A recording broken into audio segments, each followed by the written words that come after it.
بەرنامەی ئەمڕۆ بە سپۆنسەری کۆمپانیای ئەسێ بۆ بازرگانی مۆبایل شیری ئەڵتونسا.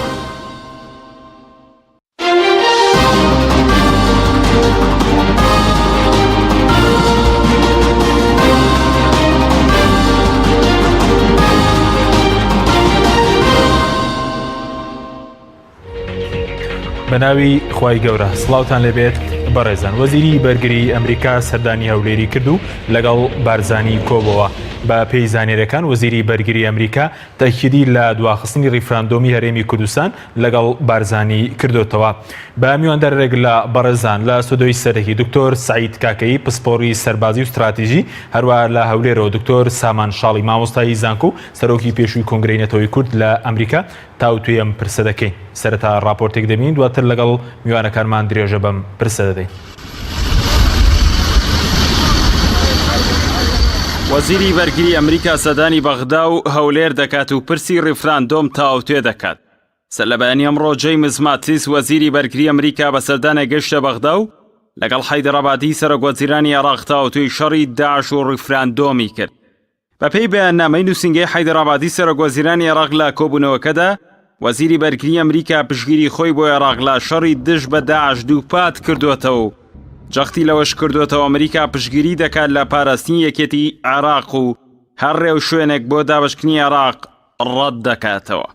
دوای کۆبوونەوەی لەگەڵ سەرۆکوەزیرانی عێراق، دوانیوەڕۆی ئەمڕۆ وەزیری بەرگری ئەمریکا گەیشتە هەولێر و لەگەڵ مەسعود بارزانیش کۆبەوە. ئاژانسی ڕۆیتەرز لە ئازاری بەرپرسێکی باڵای ئەمریکا بڵاوی کردوێتەوە سەردانەکەی وەزیری بەرگری ئەمریکا بۆ هەرێم بۆ فشار دروستکردنە بۆ دواخستنی ڕیفراندۆم. بەپێی زانیارەکانیش لە کۆبوونەوەکەی ئەمڕۆدا لەگەڵ بارزانی، وەزیری بەرگری ئەمریکا جارێکی دیکە داواکاری ئیدارەی ترامپی بە بارزانی گەیاندووە بۆ دواخستنی ڕیفراندۆم. لەلایەکی تریشەوە ڕۆژنامەی نیویۆرک تایمزی ئەمریکا سەروتاری ئەمڕۆی تەرخان کردووە بۆ پرسی ڕیفراندۆم. ڕۆژنامەکە لە سەروتارەکەیدا ئاماژە بۆ دەکات ڕیفراندۆم دەبێتە هۆی زیادبوونی بارگرژیەکان لە ناوچەکە و دواخستنی بژاردەیەکی باشترە و جیابوونەوەی کورد بەبێ ئامادەکاری زیانی پێدەگەێنێت. نیویۆرک تایمز لە ئاباری دۆخی هەرێمی کوردستانیشەوە دەخاتە ڕوو هەردوو بنەماڵی بارزانی و تاڵەبانی دەستیان بەسەر سیاسەتدا گرتووە و گەندەڵیش لە ئاستێکی فراواندایە. سەردانی وەزیری بەرگری ئەمریکا بۆ هەولێر لە کاتێکدا هەرێمی کوردستان لە وادەی ئەنجامدانی ڕیفراندۆم نزیک دەبێتەوە و فشارەکانی ئەو وڵاتەش بۆ دواخستنی زیاتر دەبێت. پێشتریش وەزیری دەرەوەی ئەمریکا لە پەیوەندێکی تەلەفۆنیدا لەگەڵ بارزانی بە فەرمی داوای دواخستنی ڕیفراندۆمی کردووە. جگە لە ئەمریکا هەریەکە لە کۆمەڵی ئیسلامی و بزوتنەوەی گۆڕانیش لە ئاستی ناوخۆ داوا دەکەن ڕیفراندۆم دوا بخرێت، چونکە ڕیفراندۆم بەبێ زەمینە سازی بارودۆخی هەرێم و هاوڵاتیان دەخاتە مەترسیەوە.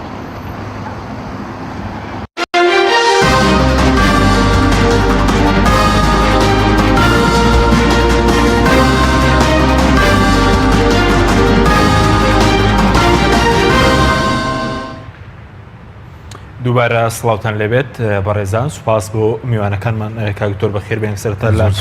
بەڕێستانەوە دەست پێ بکەین. خوێندنەوەی بەڕێستان بۆ سەردانەکەی وەزیری بەرگری ئەمریکا بۆ هەولێر چییە؟ ئەمە سەردانێکی عسکەریە خود سەردانێکی سیاسی؟ بڵێ، زۆر سپاس و سپاسی میوانە بەڕێزەکەتان کاکساوانەکەم و هەروە سپاسی بینێرانی بەڕێسانەکەم. ئەلبەتە ئەم سەردانەی جیمس مەتس سەردانێکی هەم ئەسکەری و هەم سیاسیە، یعنی دوو چمکەیە. ئەسکەریە بە حکومەوەی ئۆپەراسیۆنی تەلافەر ئێستا لە داردایە و خود لە بەرەو پێشچووندایە. لە هەمان کاتیشە ڕۆڵی پێشمەرگە چی دەبێت دوای ئەوەی کە ینی تەلافەر دەگیرێتەوە و لە زمنی پلانی سەربازیەکە ئەوەیە کە ئەم هێزە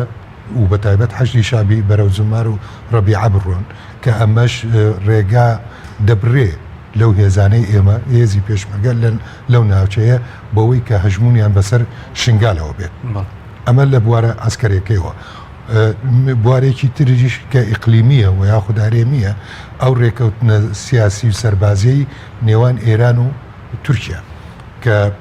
ڕۆژێکی شاندانەوە کە یەکی ئەیلولە لەو ڕۆژە سنوورەکان داخن و دەست بە ئۆپەراسیۆن بکەن دژی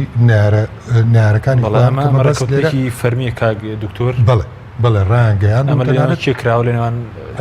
لە نێوان تورکیا و ئێرانە لە ڕووی سەربازیەوە سوپاسالاری ئێران یاقوبی لەگەل سوپاسالاری تورکیا ئەم ڕێکەوتنەیان یین کردووە واژۆ کردووە ئەلبەتە بە ئامادەبوونی ڕەجەب تایب ئەردۆغان کە سەر و کۆماری تورکیایە ئەمە لە بوارە سەربازیەکەی و لە هەمان کاتیشە وەکو هاوکاریەک بۆ ینی پتەوکردن و بەرزکردنەوەی ورەی سەربازانی عێراق و پێشمەرگە و حەشدی شعبی و ئەو لایەنانەی کە بەرگری لە خاکی عێراق و خاکی کوردستانەکەن ئەمە لە بوارە عسکرێکەوە سەربازێکەوە هەرچی لە بواری سیاسیەوەیە ئەمریکا بە هیچ شێوەیەک لە بەرژەوەندی ئەمریکادا نییە لەم ڕۆدا پرۆسی ڕەفراندۆم بۆ هەرمە بەستێک بێت نەک تەنها بۆ سەر بخۆی بۆ هەرمە بەستێک بێت لە کوردستان و لە یاخود لە هەر شوێنێکی تری عێراقا ئیجرا کرێت بۆچی؟ چونکی ئەمانە تەبیعاتی سیاسی و ئاسکەریان لێ دەکەوێتەوە بە تایبەت تەبیعاتی ئاسکەری لێرەدا تەبیعاتە ئاسکەریەکە چییە؟ ئەمریکا مەبەستێتی کە لە غاوگیری لە هەژمونی ئێران بکات لە هەمان کاتیشە پێشی ینی تەوەسوعی تورکی بگرێت چ لە کوردستان و چ ئەو هەژمونەی کە بەسەر شەڕوانانی یەپەگە و یەپەشە لە ڕۆژاوا دەیکات بۆیە ئەم پێشگیریەی ئەمریکا بۆ تورکیا و لە هەمان کاتە گەمارۆدانی هەژمونی ئێران لە ناو عێراقا زۆر گرنگە بۆ ئەمریکا ئەمریکا زۆر چاکەزانەیە کە ئیستحقاقی انتخابی عێراق لە بەهاری 2010 تا ئێستا ئەوەی کە توانی بێتی بە باشی گۆڕایەڵی سیاست و بەرنامەکانی ئەمریکا بێت لە ناوچەکە و بەتایبەت لە ناو عێراقا عەبادی بووە سەرکەوتوو بووە لە بەڕێوەبردننی سیاسەتی ئەمریکا و ئیدارەدانی سیاسەتی ئەمریکا بەو ڕێچکە و بەو مەبەستەی کە ئەمریکا دەیەوێت ئەمە خۆی لە خۆیدا هاندانێکە بۆ ئەوەی عەبادی جارێکی تر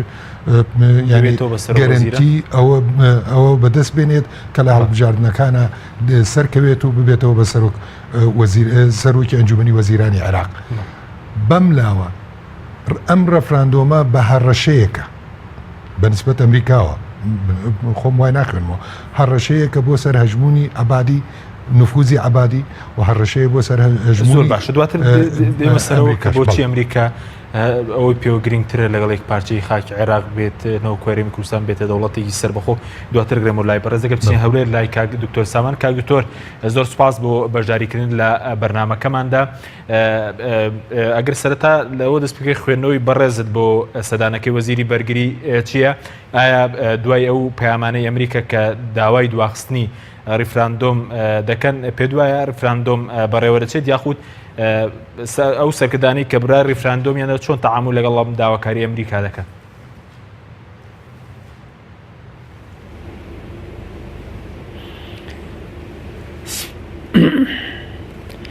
سپاس بۆ ئێوەی بەڕێز و میانە بەڕێزەکەت و بینەرانی پەیام.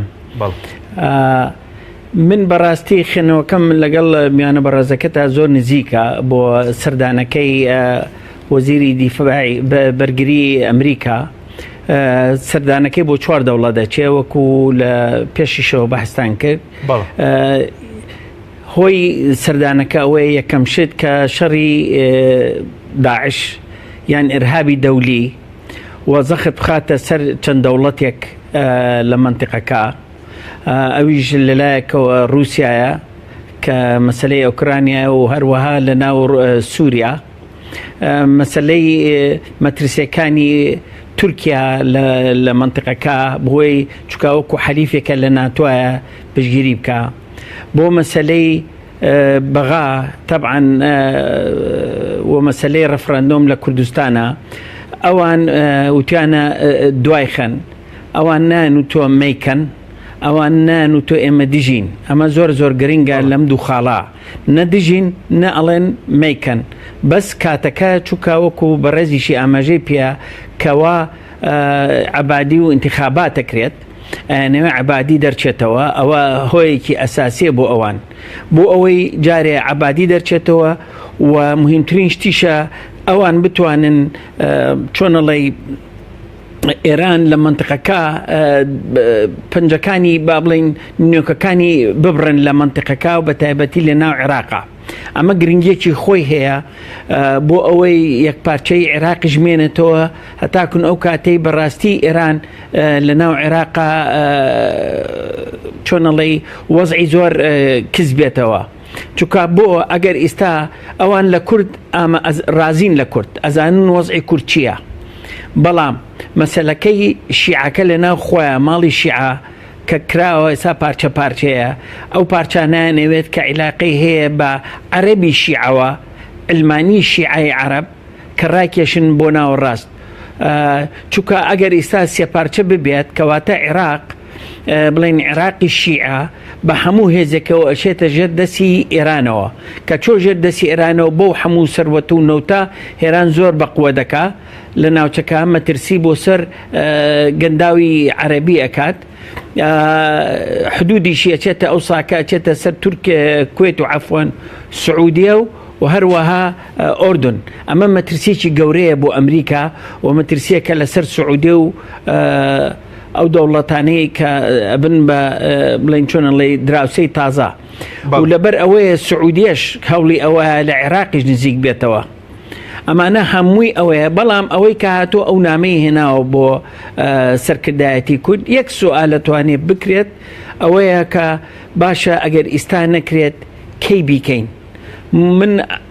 مطمئنم کە قیادەی کورد ئیمڕۆ ئامادەیە ساڵێکی کەشتە خێریکانەوەکووە تاکون دوای انتخابات نۆی ساڵێکی تازە بێت بەڵام ئەبێ زەماناتێک هەبێ و ئەمریکا لە مووقعی زەماناتە نیە و نایە کەس زەمانەت نایە چکە دوای ئەبێ بە بار بەسەرەوە ئەبێ بە ماڵ بەسەرەوە یعنی دەوڵەتی کوردی ئەبێ ئەو تەبەنایکە ئەمریکا ئەوە ناکات بەڵێ زۆر باشە کاک تۆر بەس دوای ئەم سەردانی کە وەزیری بەرگری کردوێتی و پێشتریش وەزیری دەرەوە پەیوەندی تەلەفۆنی لەگەڵ بارزانی ئەنجامدا و داوای دواخستنی ڕیفراندۆمەکەی کردووە ئایا سەرکردایەتی کورد دەتوانێت گوێ بەم داواکاری ئەمریکا نەدات و لە 25 نۆ ڕیفراندۆم ئەنجام بدرێت؟ خۆی مەسەلەکە کەس ڕەفراندەم یان سربەخۆی کوردستان لەسەر سینێکی ئاڵتونی بۆ نایێنێ ئەوان ناڵێن ئەمریکا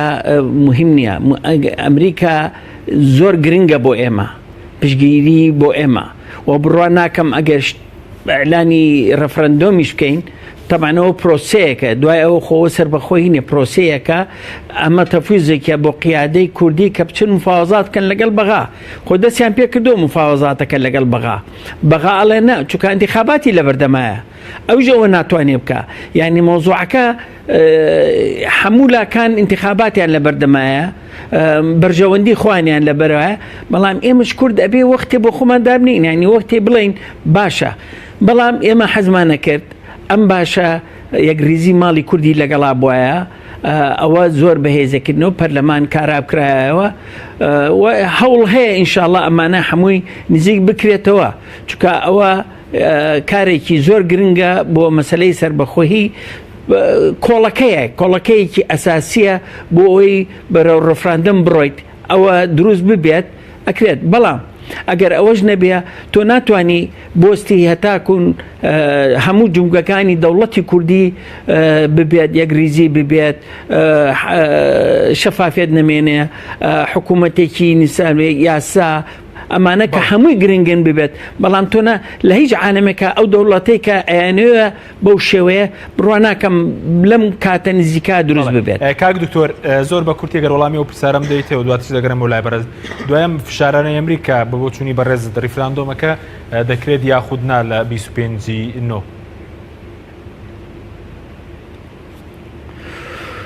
بەڕاستی ئەگەر زەختێکی زۆر بەقوت نەبێ ئەکرێت بەڵام ئێمە ئەڵتەرناتیفمان هەیە پلان بیشمان هەیە بێ حەزەکەم ئەگەر بە کورتی بەحسی پلان بیەکە بکەم ئەوژەوەیە لە 29 دوانزەی 1940 نەتەوەیە گرتوەکان دانی بەوە ناوە هەج نەتەوەیە کۆمەڵێک ئەگەر هات و جونسایدی لەسەر بکرێت مافی خۆی هەیە جابێتەوە. ئێمە جونساید کراوە لێمان، بەریتانی اعترافی پێکردووە، سوید اعترافی پێکردووە، دەنیمارک اعترافی پێکردووە، هەروەها ئەو دەوڵەتەی کە لێکی کردوون کە عێراقا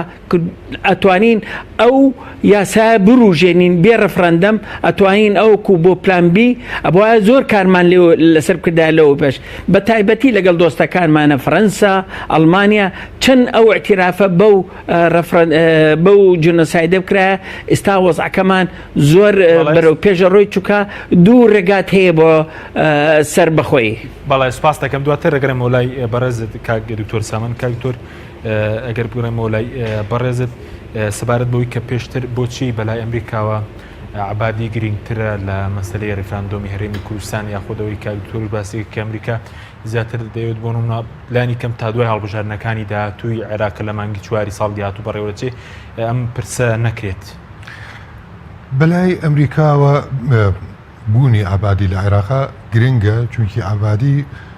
ڕوخسار و ڕوویەکی جیاوازی ماڵی شیعی بە ئەمریکا داوە کە دەتوانێت شیعە لە دەواازەی عبادیەوە تەعامل لەگەڵ ئەمریکا بکە. هەرچی مالکیەوە خۆمان زۆر چاکەزانین لە 2011 پێداگیری کرد لەوەی کە ئەو ڕێکەوتنە استراتیجی کە هەبوو و بەتەما بوون بە ناوی سۆفە لەگەڵ ئەمریکیەکانە واژۆی بکەن، ئەوە مالکی بوو کە ئەو ڕێکەوتنەی ئەلبەتە لە ژێر هەژمونی ئێران ئەو ڕێکەوتنە واژۆ نەکرد، وای کرد کە ئەمریکا بە ناچاری سوپاکەی لە عێراق بکێشێتەوە و ئاکامەکەشی ئەوە بوو کە داعش دروست بوو. ئەمریکا جارێکی تر نایەوێت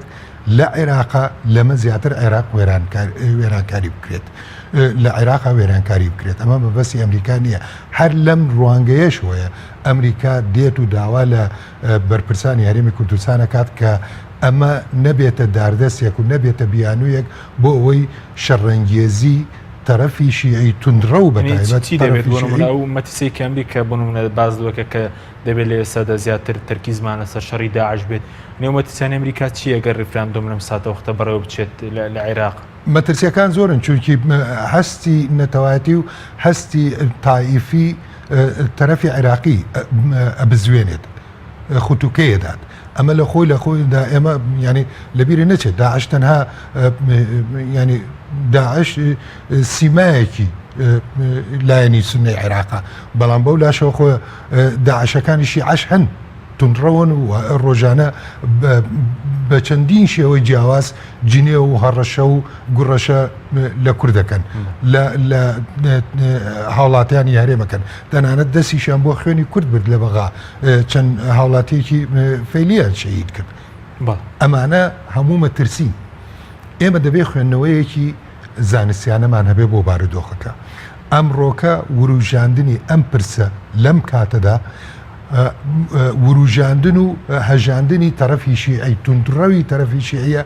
کە نەخوازە لەوانەیە بێن گێچەڵی شەرما پێ بفرۆشن، ئەلبەتە بە پاڵپشتی ئێران. ئێران نایەوێت کیانێک لێرە کیانێکی سەربەخۆ دروست بێت بە ناوی کوردستانەوە، چونکی بە مەترسی ئەزانێت بۆ سەر ئاسایشی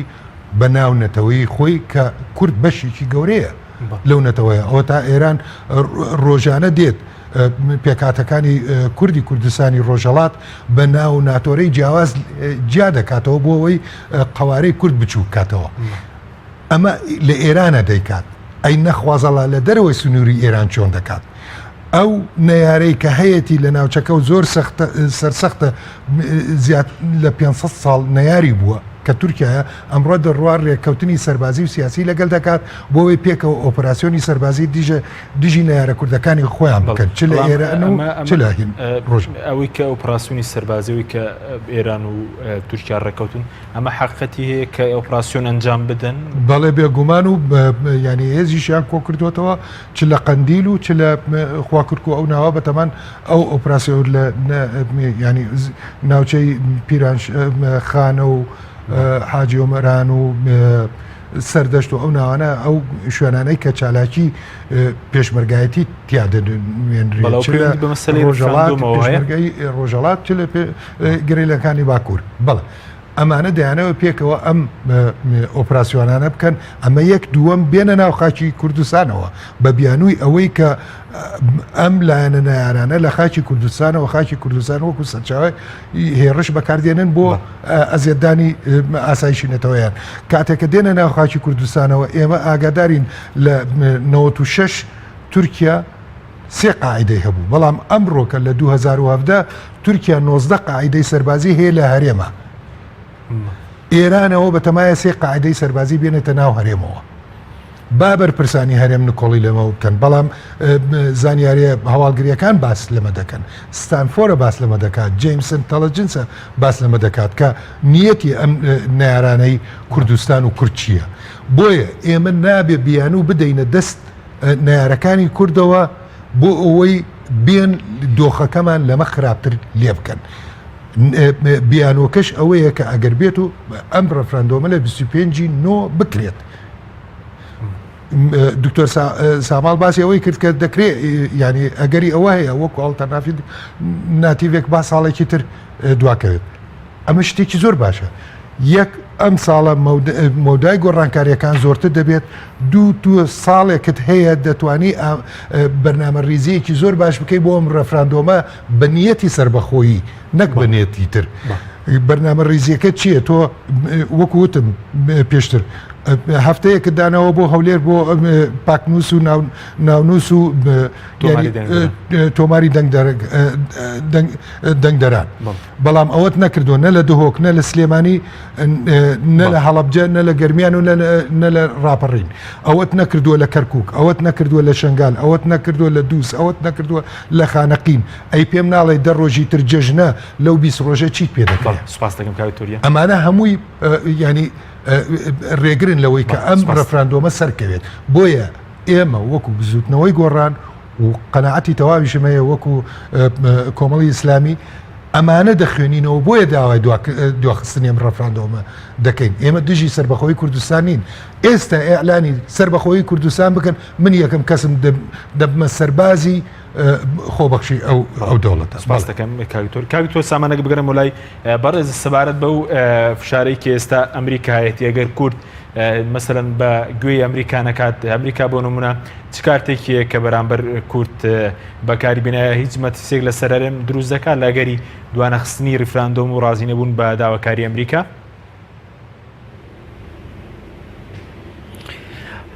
طبعا تأثيري هي أمريكا كز ناتواني بالله هي تكازل هذه منطقة كيا أمريكا حماية إما كات أمانة علاقات تجهيزي بيجمرجا كاك دكتور باجان زانه بيجمرجا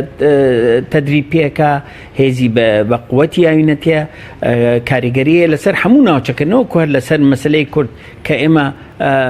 حليفك أساسي أوانين وأوان جزانن تنها حليف راستقيني أمريكا كردا بلام ليرا کوردەکەش کەوتۆتە بەرهینێکەوە ئەگەر بتوانە لێرە بەکاراکردنەوەی پەرلەمان ئەو پرسە ببرێتە پەرلەمان قەراری لێبات ئەتوانین لێرە گفتوگویەکی لەسەر کریا بەڵام هیچ دەوڵەتێک زەمان نایە بە کورد کە بڵەکەی ڕەفرەندەمەکە بکە یعنی زەماناتێکی دەولی نیە لەو کێشە بەڵام ئەوەی کە من لێ ترسم بالنسبة حاجی شعبیەوە بەنسبەت تورکیا و ئێرانەوە ئەوەیە ئەو شەڕانە چ ئەوەی کە حەویجە یان هجوومەکەی ئێران و تورکیا کە بەتەمان پێکەوە زدی پەکەکە بەناوی پەکەکە و بژاکەوە لیانن ئەوە هەمووی بخرێتە مانگی نۆ بۆ ئەوەی بیوروژێنن نۆکو زەرە لە ئێمێن بەڵام وامان لێ بکەین کە خەڵکەکەش و منطقەکە بروژێت کە کوردەکە تەراجعکە لەسەر ئەو ڕۆژە بەڵام بەڕێی من کوردەکە ئەگەر تەراجعکە ئەبێ هینێکی ئەساسی هەبێت چۆنەڵی بەڵگەیەکی باشی بەدەستەوە بێت کە بڵێ لەگەڵ خەڵکەکە بۆ ئەعلانی کرد بۆ تەراجعەکەی لێ خۆر ئەمە نییە تۆ ڕۆژە ئەعلانیەکەی تۆ ڕۆژێک کەڵێ وەڵڵاهی لەبەر زروف تۆ بۆ ئەم حساباتانە هەمووی بکەیت ومن متأكد حساباتێکی باش کراوە بۆ ئەم مۆزوعە و ڕۆژەکەش دەرەکەوێت ئەگەر ئەمریکا بتوانێت زەختێکی بەقوت بکاتە سەر کورد چونکە بەڕاستی وەکو وتم هیچ دەوڵەتێک ناڵێ ڕەفرەندۆم مەکەن بەڵام ئەڵەن کاتەکەی گونجاو نیە ئەو دەوڵەتانە بەشێکن لە نەتەوەیە گرتوەکان نەتەوەیە گرتوەکان حەزەکەمەوە قسە بکەم ئەمانە عێراقیژی شەکە لە نەتەوەی گرتوەکان کە ئەو مافەیاوە بە خەڵک کە مافی خۆی بێت داوای سەر بە خۆی بکە یان ڕفرەندەم بکە. بەڵێ سوپاس دەکەم ناوبڕێکمان هەیە دوای ناوبڕەکە بەدڵنیەوە دەگەڕێم و لای بەڕێز کاتی زیاتر بە بەڕێستان دەم بەڵێ بینەرانی بەڕێز ناوبڕێکی کورت و دەگەڕین وڵاتان لەگەڵمان بمێنەوە. بەرنامەی ئەمڕۆ بە سپۆنسەری کۆمپانیای ئەسێ بۆ بازرگانی مۆبایل شیری ئەڵتونسا.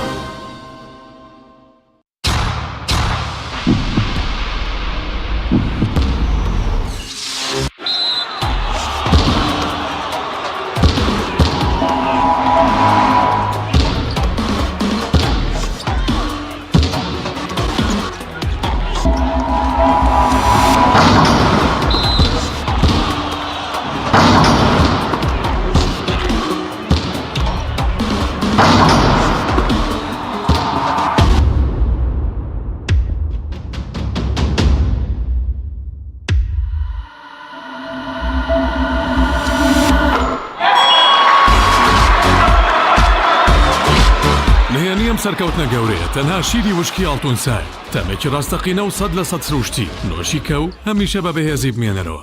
نوێترین ئۆفەر لە کۆمپانیای ئەسێەوە ئێستا مۆبایلی زیرەکی ئەسێ Q5S 4G LTE کە بە فینگرپرینت کار دەکات بە قستی مانگانەی تەنها 59,000 پێشەکی و مانگی تەنها 14,000 دینار. نوێترین مۆبایلی زیرەک و پێشکەوت و بە نزمترین نرخ بۆ تۆی خۆشەویست ئەسێ Q5S 4G LTE. کۆمپانیای بەیزا لە پێنە و بەرەنگاربوونەوەی قەیرانی دارایی و پێشکەشکردنی باشترین ئامێری کارەبایەتی ناوماڵ کۆمپانیای بەیزا بووە بریکاری گشتی کۆمپانیای زەمگی ئیتالی هەروەها فرۆشتنی بەرهەمەکانی باقیستی هەژدە مانگ بە هاوڵاتیان سەلاجە و مجەمیدە هەموو جۆرەکانی سپلێت تەلەڤیزیۆن و تەباخ و مڕەشەح فرن و مایکرۆ گسکی کارەبایی غەسالەی جلشتن و قاپشتن بەیزا مامی هاوڵاتیان. کۆمپانیای دنیا دیکۆر کۆمپانیای دنیا دیکۆر ئامادەیە بۆ دانانی دیکۆراتی ماڵ و شوێنە گشتی و حکومیەکان. کۆمپانیای دنیا دیکۆر هەڵدەستێت بە دروستکردن و دانانی کەوانتەر و ژووری نووسن و ئۆفیسی گەشت و گوزار و جبسم بۆردی مەغریبی و کاغەزی دیواری ئیتاڵی و تەختەی ئەرزی تورکی و ئەڵمانی و جیاکردنەوەی هۆڵ بە HDF و MDF و داری سروشتی. کۆمپانیای دنیا دیکۆر دنیایەک بۆ دیکۆراتەکانتان. ناونیشان سلێمانی فەرعی یەکەم شەقامی بازنەی مەلیک مەحموود بەرامبەر پارکی مەلیک مەحموود. فەرعی دووەم شەقامی بازنەی مەلیک مەحموود بەرامبەر سۆپەرمارکێتی ئاڵتون. فەرعی سێیەم ناوچەی پیشەسازی یەک بەرامبەر تاقیگەی بیناسازی. کۆمپانیای دنیا دیکۆر. تۆپ ئارت تاکە بریکاری تۆڕی میدیایی کۆمەڵ بۆ دروستکردن و بڵاوکردنەوەی ڕیکلام. تۆپ ئارت.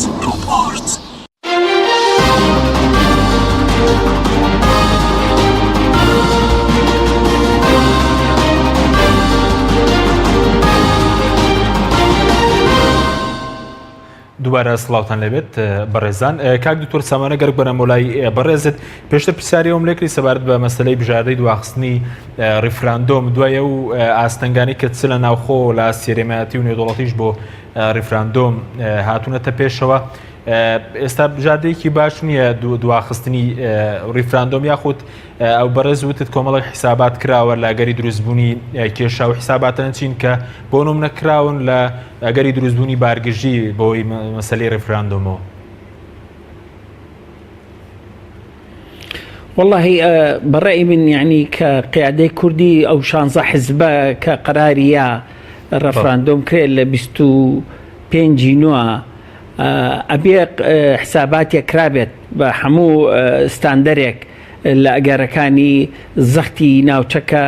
ناوخۆ دەرەوە دەوڵەتەکانی ئیقلیمیە. بەڵام هەتاکوون ئێستا ئێشتام بەڕاستی هیچ زەختێکی حەقیقی نەکراوە لە دەرەوە جگە لە دەوڵەتە ئیقلیمیەکان و بەغاش نەرمی نوانوە نەوعەنمان بەڵام کەسیان ناتوانن بەحسی جیابوونەوە بکەن چونکە ئەوان انتخاباتیان لەبەرە هەچ کە قسەکە بۆ قاعیدەکەی خۆی لەبەر ئەوە ئەم پرسە بە ئاسانی ناتوانین تێپەڕێنین لە هیچ لایەکەوە. بەڵام کوردەکە خۆی ئەتوانی ئەو قەرارە بات چکە ئەوە لە دەستی کووردا قەراریاوە و هەر کوردەکەش خۆش قەراریەوە ئەگەر بێ تەجیلیکە یان لە ڕۆژی خۆیان گەڕە ڕاستە دکتۆریش بەحسی لۆجستیکی کرد ئەوەش گرنگی خۆی هەیە ئەو خاڵانە کە ڕاوچاو کرێ ئایا فریا ئەکەون بەڵام ئەنجومەنی باڵای انتخابات و ڕەفرەندەم ئەڵێ ئامادەین بەڵام لە ئەرزی واقعەکە ئەوەی پیشان نادات من بەڵێ فەرموو ئەوەی کە گرنگە لای من ترامپ حەزەکەم باسی ترامپ بەنسبەت منتیقەکەەوە زۆر گرنگی یابوو یەکێ لە ئامانجەکانی ئەوە بوو کە مەسلەی نەتەوەیەکەی لەگەڵ ئێرانە هەڵوەشێنێتەوە و دەوری ئێران لە ناوچەکە هەمووی چۆمکە نێڵێت تورکیا خۆی مەواقیفی خۆی تەواو نییە خۆتان نەزانن لەگەڵ جەماعەتی فەتحوڵڵا لەگەڵ جەماعەتی جەهەبا لەگەڵ کووردا ئەمانەی هەمووی پەراوێز کردووە ئەمانە هەمووی لەناو خۆی ئەکوڵێ ئێرانە دەستی خستۆتە 4-5 دەوڵەتی عەرەبیەوە لەگەڵ ئێستا مەسەلەی قەتەری شاتۆتە پێشەوە کەواتە ئەم کێشانە کوردی لێرە ناڵم ئین نەکردووە هەڵەکە وەختەکەش باشە بڵێن ئەگەر بکرێت بەڵام ئەبێ نەتائیجەکەشی بزانیم ئەگەر ڕەفرەندەمەکە بەڵێ بوو بەرەوچۆ بڕین بەڵام نەخێریش ئەبێ بیری لێ بکەینەوە کە نەخێر بوو چی بکەین ئەگەر لە بیرتانیا خۆی 150 کێوێت بەریتانیا لە ئەوروپا جا بۆ بە 150 شتێک زیاتر لەبەرەوە ڕەفرەندەم ئەو 150ەکە هەچۆنی بێهێنێت بەڵێ سوپاس دەکەم دواتە ڕێم و لای بەڕێزت کاک دکتۆر سەوارد بە کارتەکانی ئەمریکا بەرامبەر بە کورد لەگەری ببوونم ڕازی نەبوو دواخستنی ڕفراندۆم هەرێم هیچ زەرێک دەکات ئەمریکا هیچ کارتێک بەرامبەر کورد بەکاردێنێت بە پێچەوانەوە گەرەم ڕەفراندۆمە دواکەوت کورد نەک تەنها زەرەر ناکات بەڵکو کات و قازانجی زۆریش بۆ زەرەکانی لە ئێستا چی و قازنجەکەی چێ زەرەرەکانی زۆرن یەک ئەم دەستکەوتە بە هەموو عیب و عارەکەیەوە کە هەمانە مەترسیەکی زۆر گەورەی لەسرە بەوەی کە تورکیا و ئێران پێکەوە بەتایبەت تورکیا بنکۆڵی بکات و لەباری بات چونکی تورکیا بەرنامەی ئەوەیە کە نایەوێت ینی کیانێکی کوردی ئەگەر لە قوتبی شابێت نایەت خۆ ئەردۆغانەمەی وتو ئەگەر لە قوتبی شابێت کیانێکی کوردی نایڵم دروستێت جا ئەردۆغان ئەمڕۆکە کۆمەڵە بەرژەوەندی ئابووری هەیە لەگەل سەرۆکی پارتی دیموکراتی کوردستان و لەگەل پارتی دیموکراتی کوردستانە نەرمیە دەنوێنێ لە ڕاگەیاندنەکانە بەڵام خۆ هەر سبەینێش وەزیری دەرەوەی دێت و بەڕاشکاوانە مەترسیەکانیان بۆ ڕوون دەکاتەوە ئەگەرێکی ئەوەش هەیە لە پاڵ ئەو مەترسیە کۆمەڵە ئینسەنتیڤی پێ بدات بۆ ئەوەی بەردەوام بێ لە قسەکانی چونکە مەبەستی ئەوان ینی پێخلیسکاندنی کوردە بۆ ناو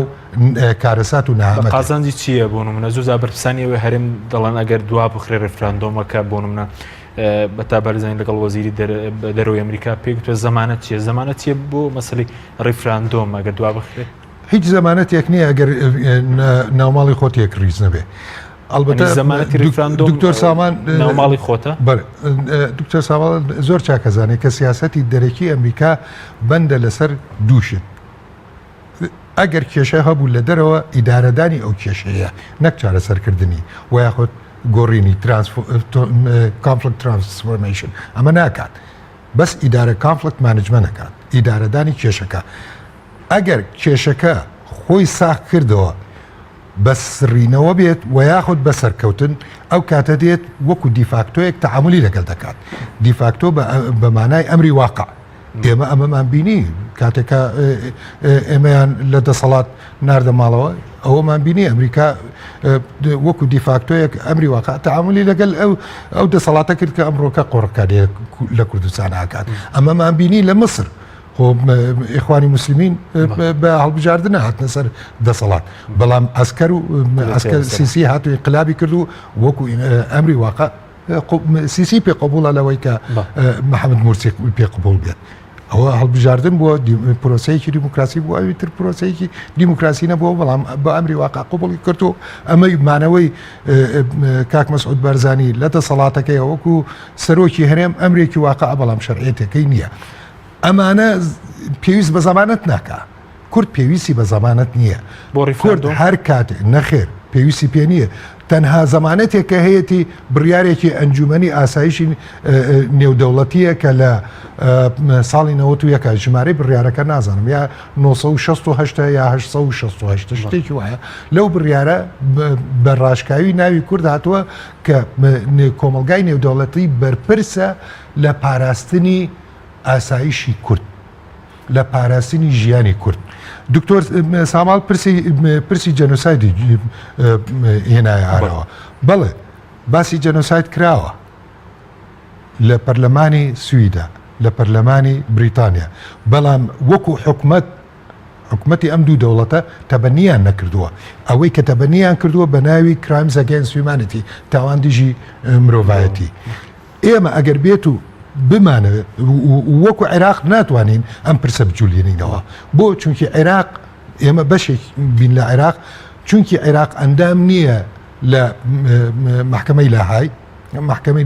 نێودەوڵەتی لاهای بۆیە تۆ ناتوانین پرسی جەنۆساید بجوولێنێتەوە دژی دەوڵەتەکەی خۆت بەڵام پرسێکی تر هەیە ئەگەر دکتۆر سامان یارمەتی بە ئەویش لە ساڵی 74 لە کۆتایی ساڵی 74 شاهنشای ئێران ڕەزاشا بەڕەسمی مخاتەباتی لەگەڵ وەزارەتی دەرەوەی ئەمریکا و لە ڕۆژنامەی کەیهان و لە ڕۆژنامەی نیویۆرک تایمز چەندین راپۆرتیان بڵاو کردوێتەوە بۆ ئەوەی هەستی نێودەوڵەتی بجوولێنن بەرامبەر بەو جەنۆسایدەی کە ڕژێمی باس بەرامبەر بە کوردی کردووە یعنی ئێران ئەو کاتە ئیدعای ئەوەی کردووە کە کورد جەنۆساید دەکرێت ئێمە دەتوانین لە ڕێگای ئێرانەوە با ئێرانیش ڕەزامەند نەبێ بەڵام لەبەرەوەی ئێران ئەندامە لە هینە محکەمەی لاهای هاوڵاتیەکی ئێرانی دەتوانێت ئەمە بزوێرێت جا ئێمە چەندین هەواداری پارتی دیموکراتی کوردستانی ئێرانمانە کە ئەمڕۆکە لەگەڵ ڕەفراندۆمان بۆ نایەنەوە بجوولێنەوە سەبارەت بۆ نمونە ئەمریکا چی بەرامبەر کوردەکە ئەگەر ڕەفراندۆم دوانەخرێ کارتەکانی چین بە کورتی ئەگەر ڕێککەوتنێکی 10 ساڵەیی هەیە بۆ مەشق پێکردن و ڕاهێنان و چاکسازیکردن و یەکخستنەوە و بەگەڕخستنی توانەکاری وەزارەتی پێشمەرگە ئەم ڕێککەوتنە کە واژۆ کراوە مەوداکەی 10 ساڵە لەم 10 ساڵەدا ئەمریکا بوونی دەبێت و هەژمونی دەبێت بەسەر ناوچەکەدا و بەتایبەت لە هەرێمی کوردستان و ڕۆژاوە ئەمریکا زۆر بە ئاسانی دەستبەرداری ئەم ناوچانە نابێت چونکی ئەم ناوچانە ناوچەیەکی جیۆستراتیژی سەرەکیە بۆ ئەمریکا چ لە سووریا و چ لە عێراق ڕاگررتنی و کاریەکانی ئەمریکا دەکەشتیوە هەیە ینی ئەوە من بۆ پێشمەرگە تەسەوری ئەوە ناکەم ئەوەی هەبووە ستپنس ینی بەخشیش کە پار ساڵ لە لێکتەی گەیشتنێکە ڕێککەوتن بوون بۆی 415 ملیۆن دلار بدەنە 3850 کەسر پێشمەرگە ئەو ڕێککەوتنە مەوداکەی 11 مانگ بوو دوای کردیان بە 12 مانگ تەوا بوو تازە نابێتەوە ینی پارەیتیانە بەڵام مەشق و ڕاهێنان و ئامێر و تەجهیز و تەسلیح و ئەمانەی تایە چونکی ئەمە بەشێکە لەو ڕێککەوتنە 10 ساڵەیە کە باسم کرد سپاس دەکەم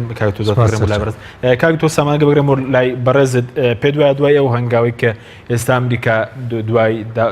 داوای دواخستنی ڕفراندۆم دەکاوە ئەمڕۆ ڕۆژنامەی نیویۆرک تایمز لە سەرروتاری خۆیدا باز لەوە دەکە کە بەبێ ئامادەکاری ڕفراندۆم بۆ کورد زیان بەخشە بەوە چوونی ئێوەش پێتان وانییە کاتێەوە تۆ کە ئەو بڕیارە بدرێت بۆ کاتێکی گونجاو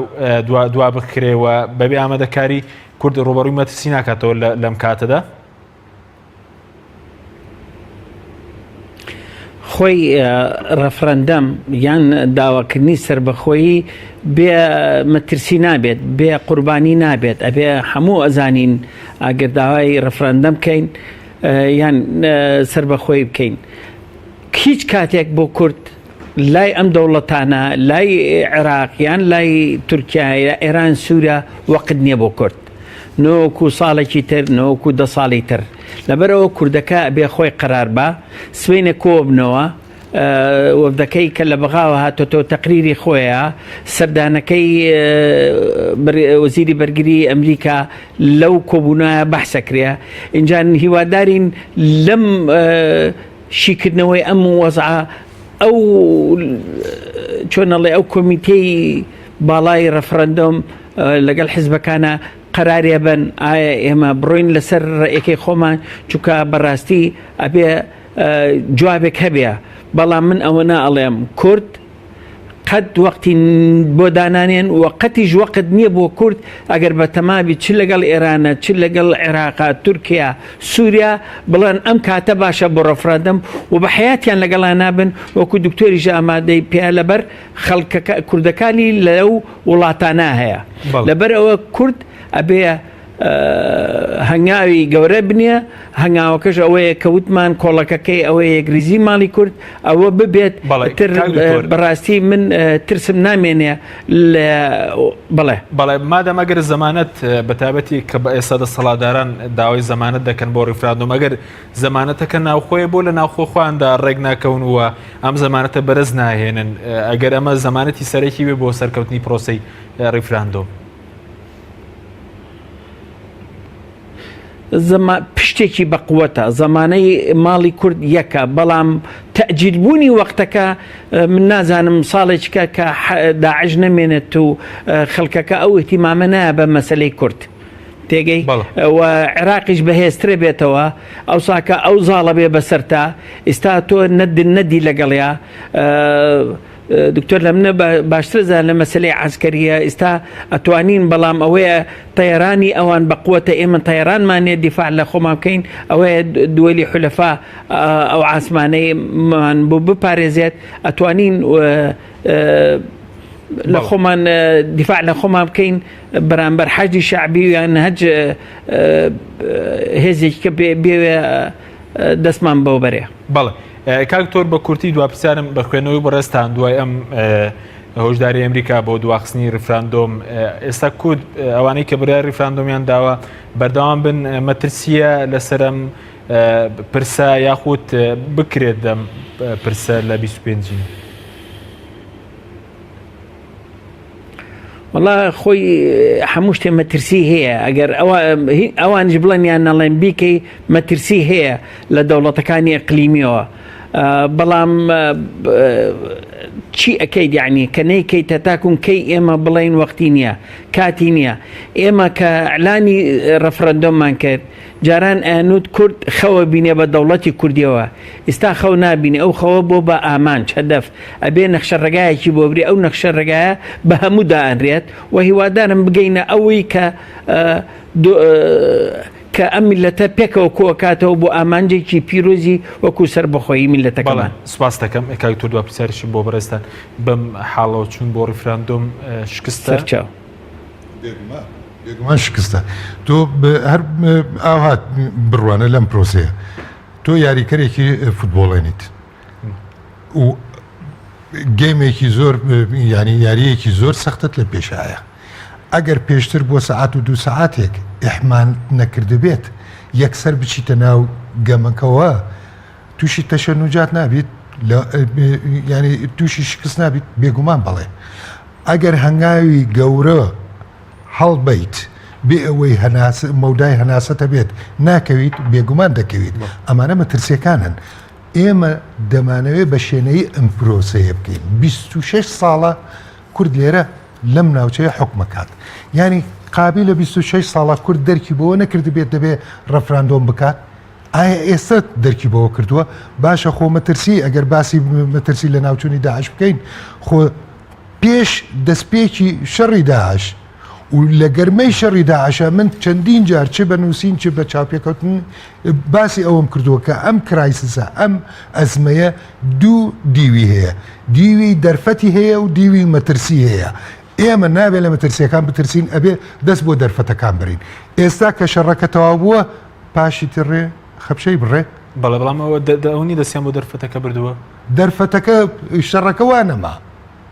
شەڕەکە نەما دەرفەتەکەت لە بەردەسانیە ئێستاش دەرفەتێکی تر هەیە کە هەڵبژاردنە من بۆ نەیەم ئیستیغلالی هەڵبژاردننی نیشتمانی عێراق بکەم مەودای پێ بدەم ئەوەی کە تا ئێستا نەرمی نوانوە لەگەڵ ماکە حکوومەتەکەی عەبادیە تەفاهمێکی لەگەڵ ما هەیە وەکو ماڵێکی نییە بۆ نێم ئەم دەرفەتەی بۆ بڕەخسێنم و مەترسیەکانی ئێران بڕەوێنمەوە بۆ ئەوی گەرنتی لێ وەرگرم کە من کاتێکە ڕەفراندۆمم کرد تۆ ڕێگر نەبیت تۆ ڕێگر بیت لە حەشدی شعبی نەبێتە هەڕەشە ئەلبەتە خاڵێکی زۆر گرنگ ئەگەر هەڕەشە لەسەر کورد بوو هەڕەشەی ناوخۆیی چه حکومت بێت چه حەشدی شعبی یەقینی تەبێ ئەو کاتە ئەمریکا یەک فڕۆکە ئەگەر درۆنیش بێت ینی بێ فڕۆکەوان ئەوت بۆ بەرز ناکاتەوە بۆ ئەوی لە نایارەکەت بدات چونکی ئەمە بە شەڕی ناوخوا لە قەڵە بدرێت تەرەفداریت ناکات بەڵێ سوپاس بۆ دکتۆر سعید کاکەی پسپۆڕی سەربازی استراتیژی کە لە زۆی سەرکی لەگەڵ ماوەی هەراز سوپاس بۆ دکتۆر سامان شاڵی سەرۆکی پێشووی کۆنگرەی نەتەوەی کورد لە ئەمریکا و مامۆستای زانکۆ کە لاولێرەوە لەگەڵ ماوەی سوپاس بۆ بینێرانی بەڕێز سوپاس بۆ هاوکارانم تا بەرنامەی تر خواتان لەگەڵ